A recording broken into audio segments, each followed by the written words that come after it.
Hello, everyone, and welcome to Future News Daily, where I bring you the latest advancements in technology, longevity, science, medicine, and AI. Today is Tuesday, January 10th, 2023. Don't forget to like, subscribe, and hit the notification bells. And with that being said, let's get started.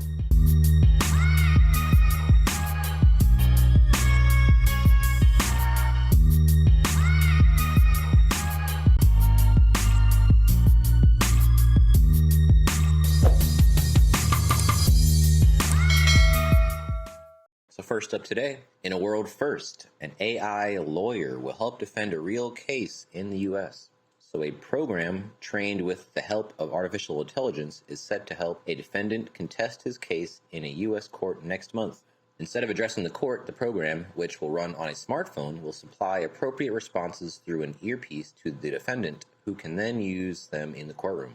In the past few years, AI has burst onto the scene like never before, writing poetry, computer code, and even college essays at the drop of a hat. With every new iteration of the programs being released, the capabilities of the bots have been rising, and of late, AI has entered the art scene as well, put forward in its most creative side. In a new development, a company, Do Not Pay, the name of the company is called Do Not Pay, which has been training AI, has now claimed that its program will be able to defend a speeding case that is due to be heard in a U.S. court in February of 2023. Identities of the individual and the court remain under wraps, but we do know that the defendant is contesting a speeding ticket, so nothing too major. Founded in 2015, Do Not Pay is an AI solution that is aimed at helping individuals fight against large organizations for acts such as applying wrong fees, persistent robocalling, or even fighting parking tickets.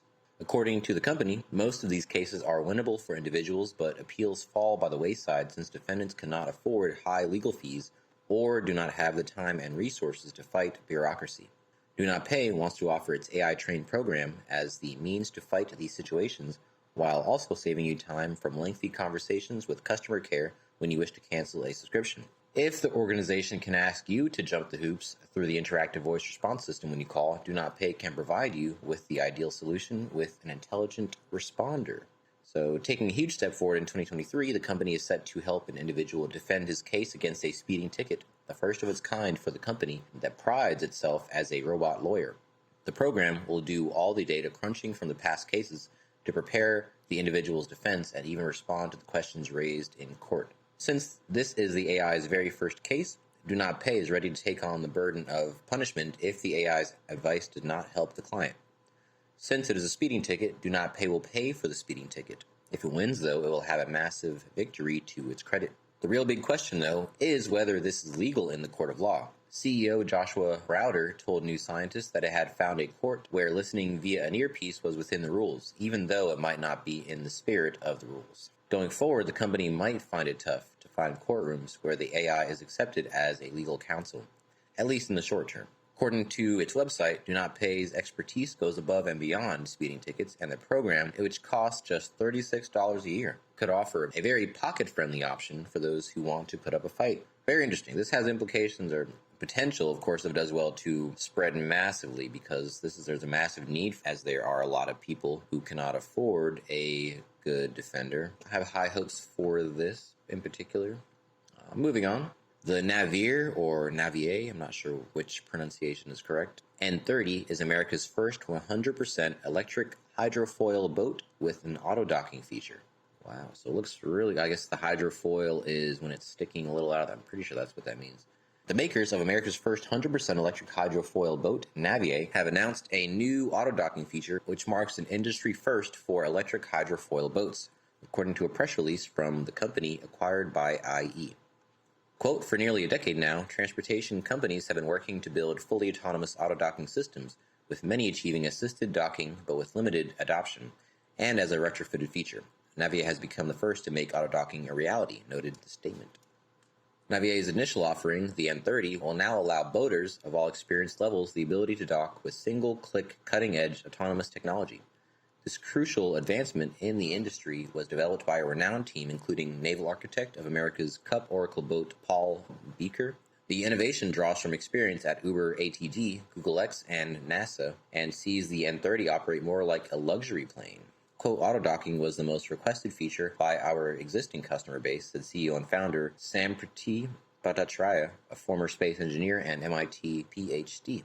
Quote, being the first in the industry to deliver this is a huge milestone for the company and the future of the boating experience. We are rethinking design from the ground up with software at the core, enabling us to deliver a product that is highly differentiated on customer experience and performance. Our goal is to bring the joy of sustainable boating to anyone, even those who love water but are overwhelmed at the thought of handling a boat. The N30 is the first commercially available electric hydrofoiling boat built in America and the longest range electric boat in the world at 30 feet in size. It is 10 times more efficient than traditional gas boats and uses electric hydrofoil technology. Most recently, at the America's Cup, it demonstrated its superiority by carrying 10 people to complete the longest range trip of any electric boat in its class. So how does auto-docking work? The N30 auto-docking system uses advanced computer vision and additional sensors to estimate the location of the boat with respect to the selected slip. These features also allow it to compensate for external perturbations such as wind while also avoiding obstacles. It also boasts independently steerable twin motors that can perform some docking maneuvers, such as pure translational and turning movements that other single and fixed rear-engine hydrofoil boats just cannot do. Once in the final docking position, the auto-docking system actively keeps the boat in a fixed position to allow the boat to be secured to the dock. Navier has already raised over $10 million in seed funding and plans to initially launch the recreational vessel market. It also has an ambitious mission to unlock waterways, moving into water taxis and beyond, and aiming to decrease emissions. The auto-docking feature will be available for beta users in the 2023 edition.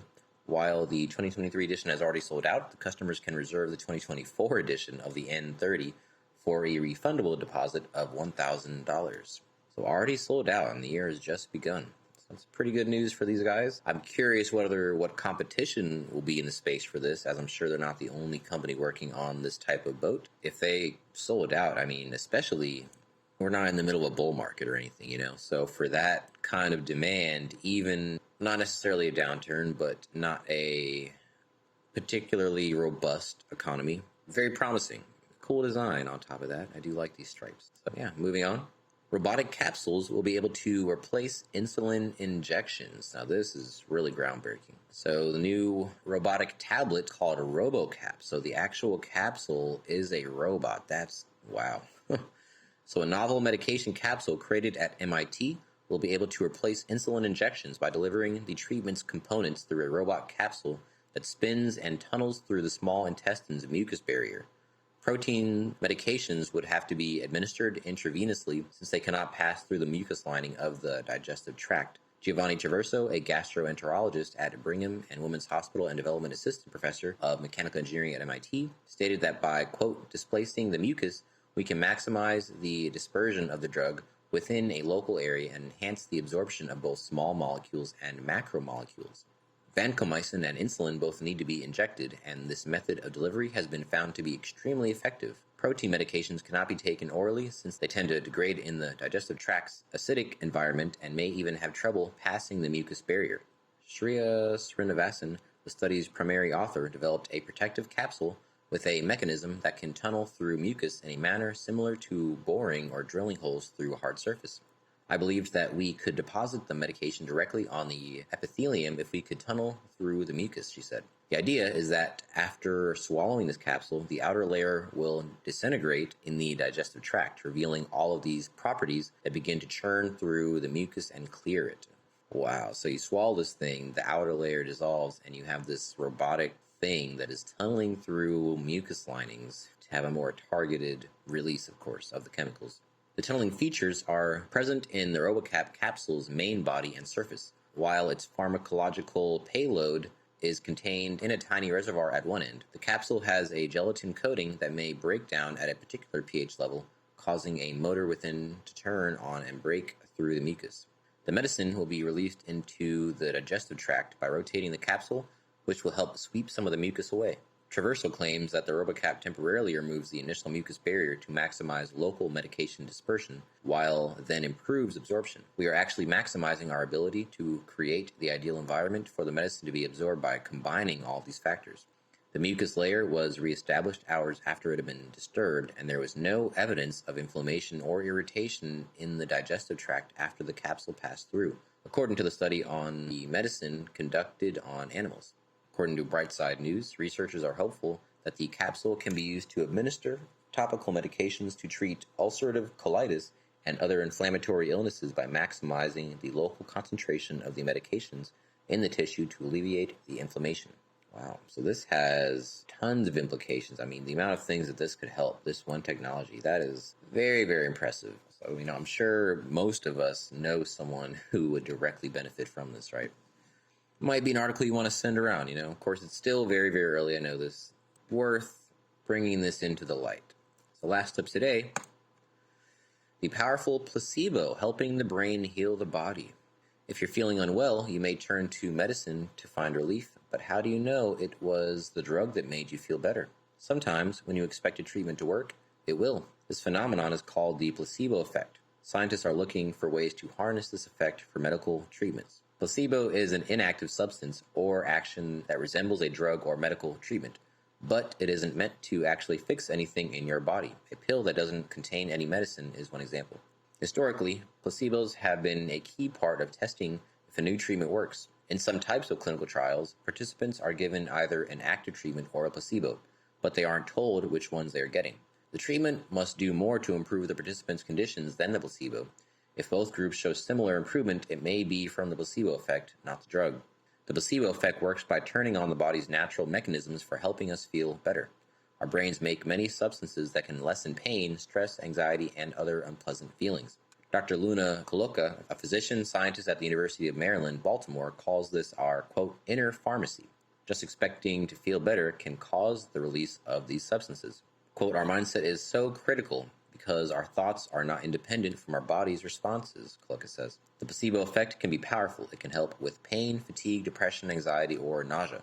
But our inner pharmacy can't treat everything. It can't, for instance, make tumors go away, lower your cholesterol, or get rid of infections, just to add on to this. And so there are some things that are measurably active here. So like stress directly just turns off your immune system because of the fight or flight response. If you can get rid of a stress in your life, you will it's a direct correlation to an improvement in your health that you will receive. So that could be perceived as a placebo potentially, but in reality, it's just something that's allowing you to take stress off of yourself.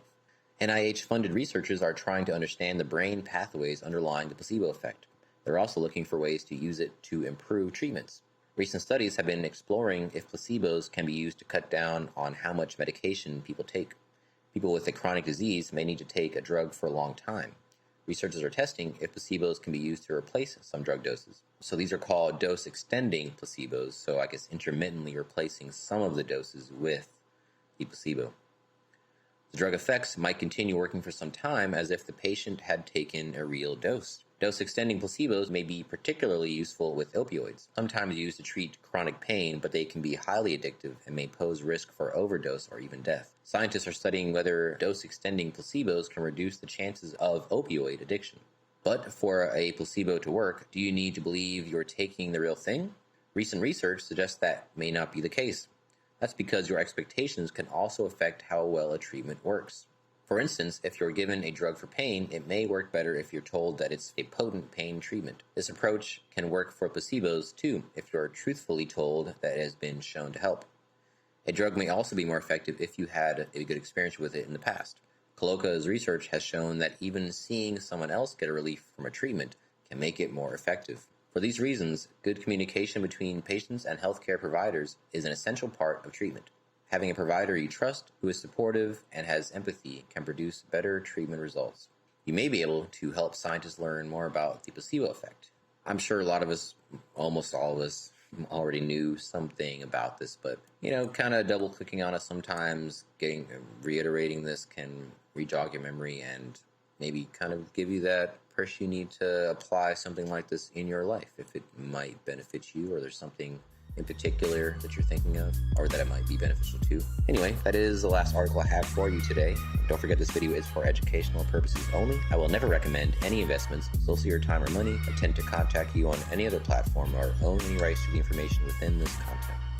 With that being said, thanks for tuning in, and I'll see you in the next one.